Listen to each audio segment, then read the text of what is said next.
Mais Sakura, c'est Morgane et Rosalis. salut. Aujourd'hui, on parle du film d'animation japonais Belle, Ryuto Sobakasu no Hime. Allons-y. Alors ce long métrage est sorti dans les salles françaises le 29 décembre 2021.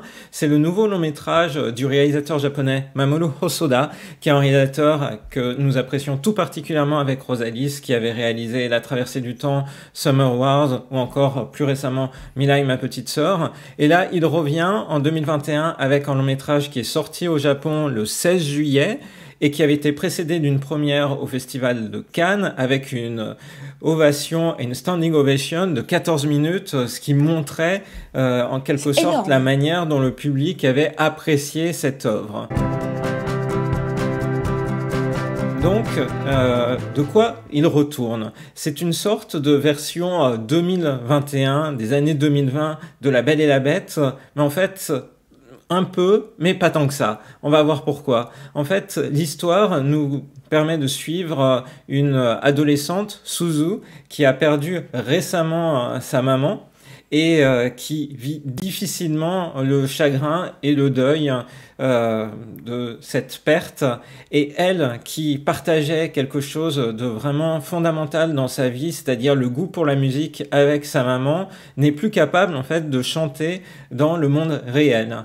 Et à partir du moment où, sur le conseil d'un de ses amis, elle plonge dans le monde de You, le monde virtuel qui existe, c'est une sorte d'internet évolué, de métaverse tel qu'on pourrait le concevoir dans son évolution future. Eh bien, dans cet univers-là, elle est capable de chanter, elle devient Belle, c'est-à-dire le nom en fait qu'elle choisit, c'est le nom Clochette, c'est la traduction de son prénom en katakana, qui ensuite est transformé en prenant le français Belle, qui veut dire jolie, et à partir de là, elle entame une sorte de double vie. Et dans le même temps, alors qu'elle est sur le point de réaliser un concert énorme dans l'univers de You, apparaît une sorte d'événement trouble-fête avec une bête qui est pourchassée par une sorte de brigade qui est là pour faire la loi, mais qui s'est autoproclamée comme les justiciers du monde de You. Et à partir de là, elle est attirée par ce personnage qui est traqué, quelque chose l'émeut, et on va suivre à la fois l'enquête pour savoir mais qui est la bête, et dans le même temps on va suivre l'enquête de Suzu sur elle-même pour trouver sa propre voie dans la vie. C'était pour ce petit résumé sur l'histoire. Maintenant, on va peut-être un peu parler de cette production, qui est une grosse production internationale, qui a été distribuée au Japon et très rapidement en France, et ensuite va être diffusée dans d'autres pays, notamment les États-Unis. Là, on montre l'affiche américaine. On voit la différence justement entre l'affiche française qui fait la dualité réelle et virtuelle, et l'affiche américaine qui est très dramatique un peu. Hein. Oui, et puis ce qui insiste beaucoup sur ce lien, ce rapport avec le monde numérique, où Suzu se retrouve face à son avatar dans le monde de You, effectivement. Mais je trouve qu'on voit beaucoup la bête, en fait, là. C'est vrai, beaucoup plus. On voit certes les cheveux roses, mais on voit aussi beaucoup la bête. C'est vrai, c'est vrai. Et donc, cette distribution internationale, on sent dans les interviews que Mamoru Hosoda a donné qu'elle a été réfléchie de longue date.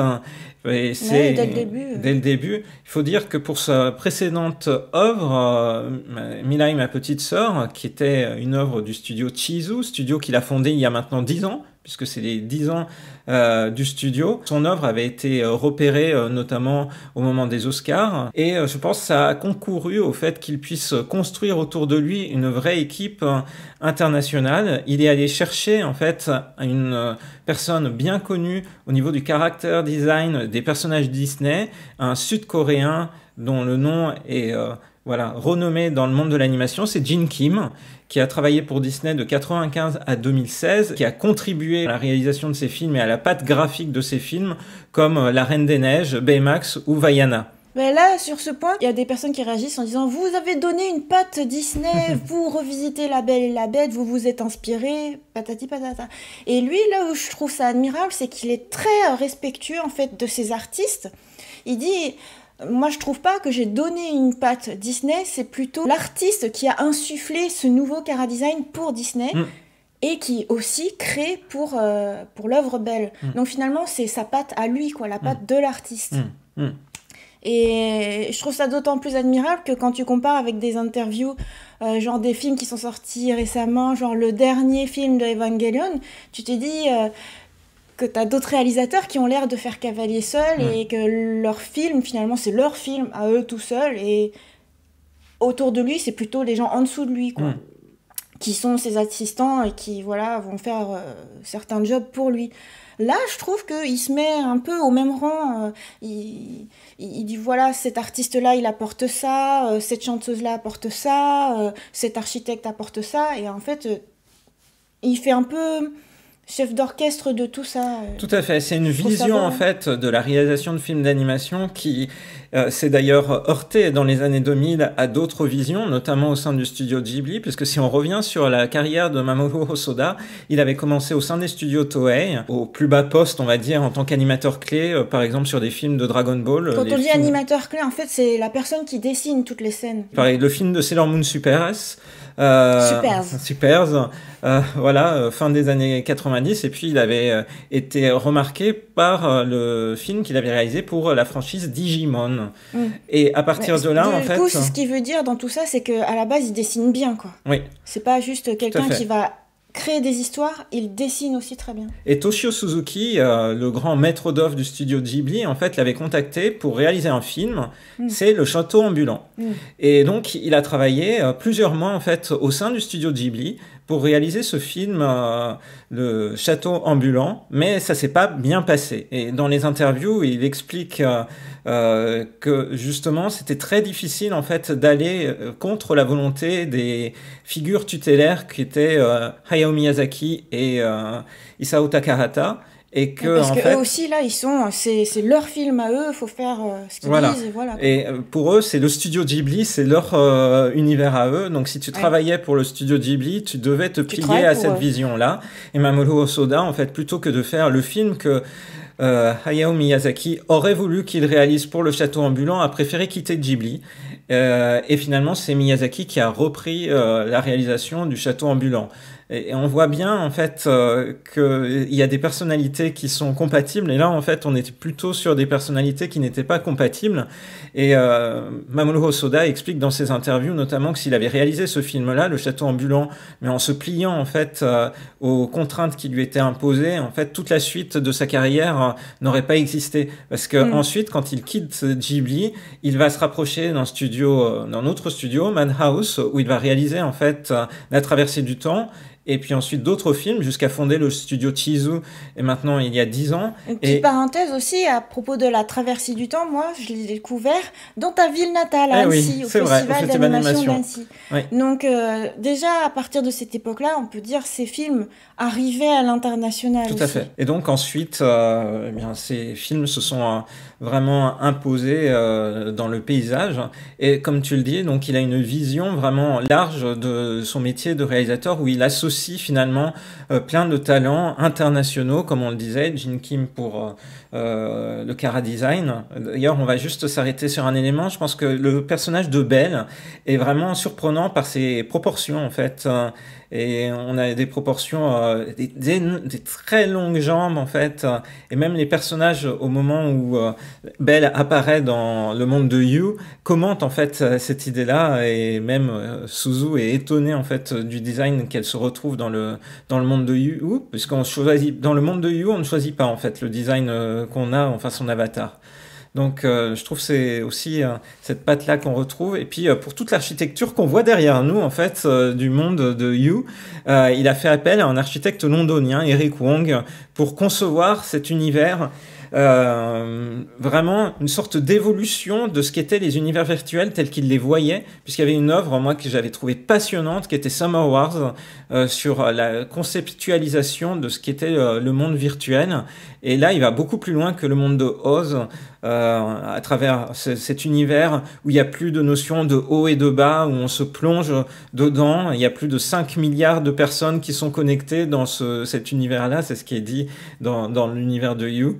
Et c'est vraiment incroyable, il y a une sorte d'assemblage ainsi de talents. Chaque force vive, en fait, est vraiment collaborateur au même niveau presque que lui, et ouais, je trouve que ça donne un très beau résultat, parce que finalement t'as une personne de l'Occident, une personne de l'Asie, bien sûr des Japonais qui travaillent dessus, mais ça fait une vision globale. Et on le revoit d'ailleurs avec les techniques de réalisation, puisque par exemple l'univers de You est fait avec des computer graphics, ce qui est un peu étonnant, enfin surprenant, ce qui fait qu'il y a deux styles qui coexistent dedans. Il y a vraiment un assemblage. Pourquoi tu trouves ça surprenant? Je trouve ça cohérent en fait pour tout à fait modéliser quelque chose de sûr. virtuel, de faire quelque chose qui soit distinct du dessin papier, justement. Tout à fait. Ça fait de l'imagerie 3D, et pour autant très très joli.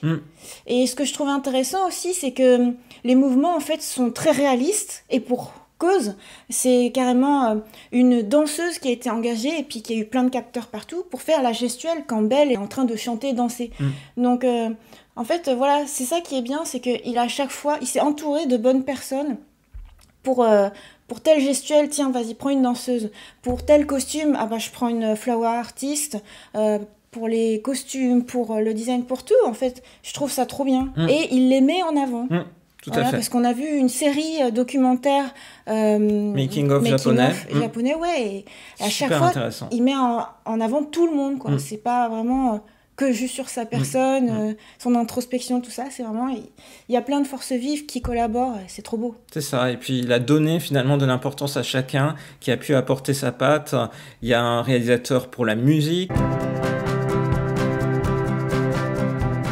Cette musique dans le film qui est si importante pour l'héroïne et aussi pour le spectateur. Donc les thèmes, on va dire, sont composé par en fait 4 artistes, dont au niveau japonais Taisei Iwasaki, et puis et en occidental Ludwig Forssell, qui est connu pour travailler sur des thèmes de jeux vidéo, et notamment il travaillait au sein de Kojima Productions auparavant. Mais plus que les musiques de thème, c'est vraiment les chansons qui me semblent marquer l'univers de Belle, avec ce thème, cette chanson thème qui est la chanson d'ouverture de Belle, la première qu'elle chante, qui est You, qui est une collaboration en fait entre Millennium Parade, un groupe constitué autour d'un musicien japonais qui a constitué différents groupes, Daiki Tsuneta, et puis une chanteuse qu'on découvre en fait, mais qui a une carrière avant de réaliser, avant de participer à Ben, et cette personne c'est Kaho Nakamura. Elle donne tout de suite un cachet au film, parce que c'est vrai qu'à travers sa voix, autant quand elle ne fait que parler, ou quand elle s'usure un peu des notes, et aussi quand elle chante du coup avec une orchestration derrière, c'est vraiment puissant. C'est tellement puissant que j'ai trouvé ce film et toutes ces chansons terriblement tristes et terriblement poignantes. Et en fait, c'est parfait pour un film d'été en fait au Japon. Il fait chaud, t'as envie de passer un moment peut-être à t'émouvoir, à pleurer, et ça te rafraîchit. Nous, on a ça aux vacances de Noël, mais c'est bien aussi. C'est juste que ouais, on est plus dans la tradition film de Noël où tout se passe bien et tout. Bah, en tout cas, si jamais tu vas voir ce film en te disant c'est un film pour enfants avec des jolis dessins, tu te trompes complètement. C'est hyper émouvant. Prends ton mouchoir. Bah, c'est surtout, c'est un film, c'est tout public, et en particulier, moi je dirais pour adultes. Le soin apporté aux musiques se traduit à travers les adaptations internationales, puisque le film est disponible dans les cinémas en version originale sous-titrée. Heureusement! Ça fait vraiment partie de l'expérience cinématographique d'entendre ces chansons avec une qualité sonore comme peut le procurer une salle de cinéma, parce que là, pour la peine, ça te prend vraiment en fait aux tripes, comme tu le dis. Et puis parallèlement, un effort d'adaptation en allant chercher au niveau français pour l'adaptation française Louane qui interprète Belle, avec des chansons qui sont une vraie chanteuse française établie, des paroles qui ont été adaptées par Cécile Corbel. Pour avoir à la fois le sens des paroles et sans doute une musicalité, même si je trouve qu'on perd des choses, parce que forcément en japonais par exemple la chanson qui commence par la la la la la, t'as tout en rime en ai, et en fait en français tu l'as pas du tout. Mais bon, bah, c'est normal, hein, c'est une traduction. Mm. Et une parenthèse aussi, mais quand tu le regardes en japonais, en fait, le mouvement des lèvres est parfait. Parce que ça suit, en fait, les paroles de la chanson japonaise. Et là où j'étais étonnée, c'est qu'on a aperçu des trailers et puis des musiques vidéo. D'ailleurs, si jamais, à la suite de cette vidéo, vous vous dites, tiens, je vais découvrir de quoi il en retourne, ne regardez surtout pas les clips musicaux, ça te spoil toute l'histoire. Heureusement, moi, je me suis rien spoilé et j'ai regardé après seulement les clips musicaux. Donc regardez à la limite un trailer ou juste notre vidéo et partez au cinéma. Ouais. Mais ouais, les clips musicaux, je sais pas. Enfin ouais, c'est à la japonaise. En fait, c'est à la japonaise. À la japonaise, la manière dont ça se passe, c'est que généralement, ils sortent en premier trailer, le film commence à sortir en salle, les gens vont le voir, ils vont sortir progressivement des vidéos qui sont en prenant pour partie que t'es allé le voir au cinéma. Que t'es allé le voir et que ça va te donner envie de retourner le voir. Ça marchait beaucoup sur les films de Makoto Shinkai. Là, c'est la même chose. Donc effectivement, ça dévoile toute l'intrigue. Des images qui vont jusqu'à la fin. Mais du coup, ne serait-ce que sur YouTube, tu peux trouver en fait des parcelles officielles de chansons. Donc tu peux te faire une idée un peu de tout ça. Et ce qui fait qu'on a écouté les versions françaises. Et moi, ce qui m'a tout de suite choquée, c'est ça suit pas du tout les lèvres. Et d'où la question, mais comment ça se fait dans les films Disney? Ils ont beau refaire les chansons dans chaque langue, t'as l'impression c'est pas autant en décalage. Ouais, il y a eu toute une époque où en fait il y avait des phases de réanimation adaptées en fait aux différents pays. Après, si ça se trouve, quand tu vis le film au cinéma, si ça se trouve c'est pas choquant, mais moi sur le moment c'est peut-être que j'ai eu un regard un peu trop pointu. Vu que je l'ai vu en japonais, du coup j'attendais à ce que ce soit aussi poignant en français. Forcément, bah, c'est une adaptation. Mais déjà, saluons l'effort. Hein. Je trouve ça bien, hein, du coup, pour toute personne qui veut pas le regarder en sous-titré, par exemple. Tu peux avoir tout le contenu de l'histoire, le sens des paroles et aussi une belle chanson bien chantée avec une vraie belle voix. C'est ça, par une chanteuse établie. C'est vraiment un super effort. On arrive à la 4e partie où on va évoquer les thèmes chers à Mamoru Hosoda, sans spoiler toujours, parce que Morgane ne spoile jamais. Non. Parmi les thèmes qu'on a retrouvés dans ses précédents films et qui reviennent, la famille, la place de la famille dans tout ce qu'elle a de bon ou de moins bon à présenter.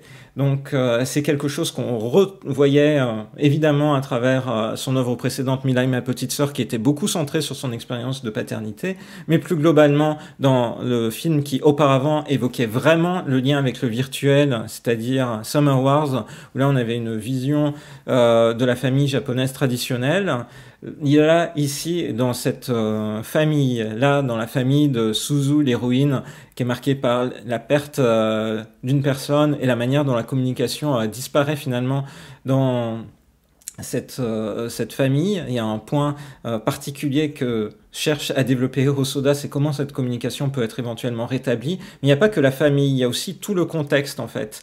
Et finalement le contexte réel avec le contexte virtuel. Attends, tu vas tellement vite, je sais pas qu'en parler. En fait, je trouve aussi que dans Les Enfants Loups, le thème de la famille était pas mal creusé. Oui. Et quand on parle de famille et de films d'animation, c'est en ça que je trouve que c'est pas tellement un film familial pour tout petit, parce qu'il faut dire que quand on est allé au cinéma, on s'est dit on s'est trompé de salle, parce qu'on a eu toutes les bandes annonces de films pour tout petit.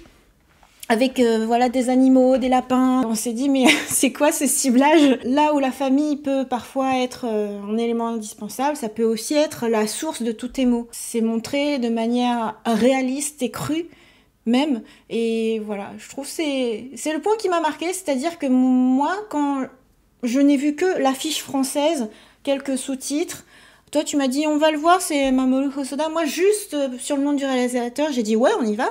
Mais sur la communication française, le peu que j'en avais vu, je pensais que ça allait être un film gentil. Et comme je disais, moi, c'est un film de souffrance. Ah, c'est un film poignant. Oui, c'est poignant. Exactement. Moi, j'ai souffert dans mon cœur. Oui. Les thèmes chers à Mamoru Hosoda, si j'ai voulu mettre cette image-là, pile à ce moment-là, c'est que je trouve que l'affiche rappelle celle de la traversée du temps. Tu sais, je vois une jeune écolière comme ça qui s'élance dans les airs. On dirait que là, elle va traverser le temps, justement. Je trouve ça marrant. Et là, elle traverse un miroir, le miroir de l'univers virtuel. Et mais ce que j'aime dans cette affiche, c'est que ça fait très positif, ça fait très lumineux. Et quelque part, moi, j'attendais à ce que ce soit comme ça, les nuages d'été, que ce soit magnifique, que ce soit fantastique. Ce qui m'a beaucoup surpris aussi, c'est que le passage dans le monde virtuel, j'ai l'impression, moi, qu'on y a passé peu de temps. Donc, en première partie de vidéo, t'as fait tout le résumé, et je t'ai jamais interrompu, je savais pas qu'en parler. Mais en gros, tu dis, elle a du succès, elle arrive à chanter, et du coup, elle passe du temps là-bas, heureuse, entre guillemets. Mais en fait, je trouve que ça n'a duré qu'une fraction de seconde, ça. Moi, j'aurais bien aimé voir ça un peu plus longtemps et, et je sais pas, qu'elle réalise un petit peu que sa chanson porte euh, dans le cœur des autres. Peut-être un peu plus un aspect chanson artistique, un peu clip musical, parce que quand tu dis monde virtuel, c'est aussi un peu un monde fantasy, fantastique, où tu peux faire plein de choses que tu peux pas dans la vraie vie. Donc j'attendais un petit peu un concert à la Macross Frontier avec, tu vois, des décors merveilleux et qu'avec la chanson, ce soit magique. Bah t'as un petit peu ça avec une baleine énorme et puis plein de roses, mais ça ne survient qu'une fois. Mais oui, mais tu as le début et en fait c'est interrompu ensuite par l'irruption de la bête dans cette scène-là que tu espérais, ce concert énorme. Et c'est le moment Mais où ouais. en fait la trame scénaristique rebondit vers autre chose. Mais c'est un petit peu comme si, tu vois, le monde merveilleux n'a même pas eu le temps d'arriver. Mm. Et ouais, je sais pas, j'aurais bien rajouté au moins 5 minutes dans le film pour faire ce petit passage magique, quoi. Mm. Mais du coup, voilà, ça, on en arrive à ta partie sur le monde Un virtuel. monde virtuel, monde réel, avec la manière dont l'imbrication se fait de manière de plus en plus fluide dans la vision qu'en propose Hosoda, avec aussi toujours une vision qui n'est qui évite tout manichéisme. Il n'y a pas un côté ou l'autre qui serait le bien et l'autre le mal. Il montre un peu les limites de chacun des univers dans son film. Et je trouvais que c'était à la Bah, fois en bien fait, je trouve amené. qu'il montre, encore une fois, je trouve qu'il montre les choses de manière très réaliste et très crue. Mm.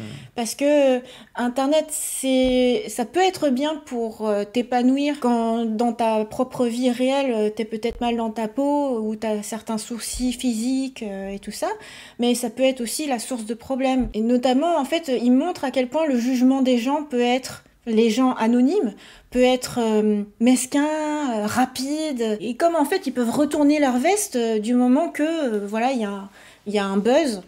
Et donc, autant, genre, la première fois qu'elle se met à chanter, la première réaction, c'est casse-toi, arrête de chanter, tais-toi. Et ensuite, vu que ça fait un buzz, c'est ouais, on l'adore, elle est magnifique, je l'admire et tout. Ce sont les mêmes personnes, mais oui, mais c'est comme ça aussi la société. Et en même temps, il montre aussi que dans la vraie vie, ça peut se passer. Tu peux être victime d'IGME, de harcèlement scolaire, en un claquement de doigts, juste parce que quelqu'un juge à la hâte, le propage, et après, le mal est fait, quoi. Mm. Mais en fait, tout ça, finalement, tu vois, tout est montré à une vitesse, et à la fois, je trouve, tu pourrais analyser chaque point, c'est très vrai, c'est incroyablement vrai, mais en même temps, bah voilà, c'est... Moi, je m'attendais pas à trouver des choses dures, en fait, dans le film. Mm. Ouais. J'ai oublié, en fait, comment étaient ces films. Mais en fait, voilà, je m'attendais un peu à voir Summer Wars. Mm. Pour moi, Summer Wars était un film fantastique que j'ai adoré à tout point de vue, humainement, geekement parlant, et en même temps c'était lumineux, c'était agréable, c'était magique, mais je pense que ça correspondait à une certaine époque. Mm. Et là maintenant, mais tu vois comment les mondes virtuels sont aussi, hein. Il n'y a pas que du rose. Mm. Et en même temps, je trouve que tu vois, quand tu as décrit l'espèce de police, les espèces de justiciers autoproclamés, au début, quand ils ont débarqué, je me suis dit, oh, ça me fait penser à My Hero Academia, vu comment ils sont designés. Mm. T'as l'impression qu'il y a un espèce de All Might qui arrive. Après, je me suis dit, tiens, en même temps, ça fait Avengers. Parce que, tu sais, ils font un peu leur loi. Et finalement, qu'est-ce qui dit qu'ils ont vraiment raison de vouloir pourchasser quelqu'un sous prétexte qu'il est laid et sous prétexte qu'il a l'air violent. Si ça se trouve, il y a des raisons. Et la nouveauté, je trouve, c'est la notion de sponsor, bah, qui est très vraie aussi, et que j'ai l'impression que c'était moins présent, enfin, ça n'existait même pas avant, et là, Dans je les trouve que univers virtuels, oui. ça s'est vraiment inspiré de tout ce qui émerge maintenant. Le fait de streamer en live sur YouTube, le fait qu'il y ait des sponsors qui appuient un utilisateur qui du coup se sent pousser des ailes de justicier. Ouais, je trouve que à plein de points de vue, en fait, c'est vraiment réaliste. C'en est perturbant et en même temps, c'est très bien fait. Ouais, pour conclure, c'est vraiment un film, comme tu le disais, poignant. On va pouvoir retenir que Mamoru Hosoda a quelque part enfin son château. S'il n'a pas réalisé le château ambulant, là il réalise un château. Il y a le château de la Bête qui apparaît, qui est aussi l'occasion d'en hommage à Glen Keane, je veux dire la personne à qui est associé le film de La Belle et la Bête de 1991 de Disney, que Mamoru Hosoda a d'ailleurs rencontré avant de faire ce film. Et d'ailleurs, il évoque dans les interviews, Mamoru Hosoda, combien en fait le fait de voir le film La Belle et la Bête, alors qu'il avait découvert le monde dur de l'animation japonaise, la manière dont le travail incessant, en fait le fait de voir un film comme La Belle et la Bête lui a donné envie de pouvoir un jour réaliser son propre film. 30 ans plus tard, il le fait. Et c'est beau, hein. C'est une belle manière de réaliser sa carrière artistique. Et moi, j'ai déjà hâte de découvrir sa prochaine œuvre. Bah, moi, j'ai quand même une chose. Là, j'ai mis volontairement cette belle image-là parce qu'au Japon, ils ont plusieurs belles affiches. Celle-ci, en fait, c'est celle qui aurait pu paraître en France, je trouve, parce que en France, ils ont nommé le film, mais même aux États-Unis, ils ont nommé le film juste Belle. Et je trouve, en mettant beaucoup l'accent sur le fait que ce soit une réinterprétation moderne de La Belle et la Bête. Moi, je trouve pas tellement que ce soit La Belle et la Bête. Moi, je trouve plutôt que c'est une histoire d'entraide, de réalisation de soi, surmonter le deuil, le monde réel, le monde virtuel. Et c'est pas tellement... C'est même pas une romance, en fait, je trouve. C'est même pas une histoire d'amour entre la Belle et la Bête ou quoi que ce soit. Voilà, une histoire d'apparence et de potentiel en soi. Et en fait, le titre japonais, Ryu to Sobaka no Hime, c'est le dragon et la princesse aux taches de rousseur. Donc en fait, le vrai titre japonais met même pas l'accent sur le fait qu'il y ait une bête et une fille dont le surnom a été réécrit en Belle. Donc voilà, bah... On peut parler de La Belle et la Bête, mais finalement, moi, je trouve pas tellement que ce soit La Belle et la Bête. Je trouve que c'est le nouveau film Mamoru Hosoda. Voilà, et donc on voulait en faire... Si jamais vous attendez de voir La Belle et la Bête, eh ben, ne vous dites pas que c'est La Belle et la Bête Disney version japonaise, version 2021. C'est pas du tout ça, c'est beaucoup plus complexe, beaucoup plus profond, beaucoup plus poignant, beaucoup plus dur. Et moi, je peux vous dire que c'est difficile de pleurer avec un masque FFP2. Voilà. Mais tu peux pas te retenir tes larmes. On a quand même beaucoup aimé ce film-là et c'est la raison pour laquelle... C'est un film très fort, ça, voilà. On peut le dire. On avait envie d'en parler.